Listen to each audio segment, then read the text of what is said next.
Ainsi, loin de l'aspect de ceux qui sont censés changer le monde, loin de l'aspect de l'identité dont nous sommes la lumière du monde, parlons aussi de l'aspect de l'entourage.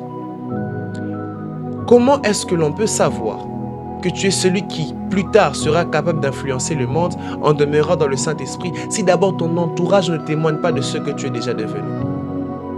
Vous savez, le témoignage des autres fait en sorte que ce que nous apportons au monde ait du poids. L'intimité ne suffit souvent pas. Il faut aussi que ceux qui sont à tes côtés témoignent de ce que tu es déjà devenu.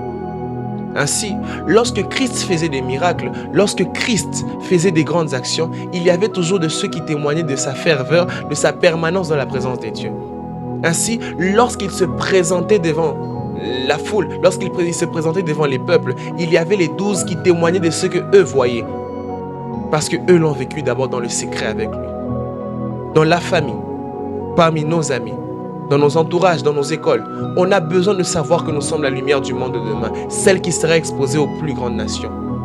La Bible déclare, si tu as été fidèle dans les petites choses, je t'en confierai des plus grandes.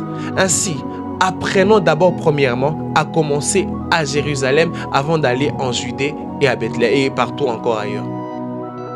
Que notre appel particulièrement et que notre influence s'étende d'abord à nos proches. Parce que je ne m'imagine pas être quelqu'un de bien en dehors de ma famille, être quelqu'un de bien en dehors de mes amis, être quelqu'un de bien en dehors de ceux qui me font confiance. Ils ne sauront pas témoigner de la chose quand ceux du dehors viendront leur poser des questions. Et je ne veux pas paraître pour un imposteur ou un hypocrite. Je suis sûr que toi aussi, tu ne veux pas tomber dans ça. Alors si tu retiens la leçon, apprends à être un influenceur d'abord particulièrement pour ceux qui te connaissent dans ton entourage. Que Dieu te bénisse.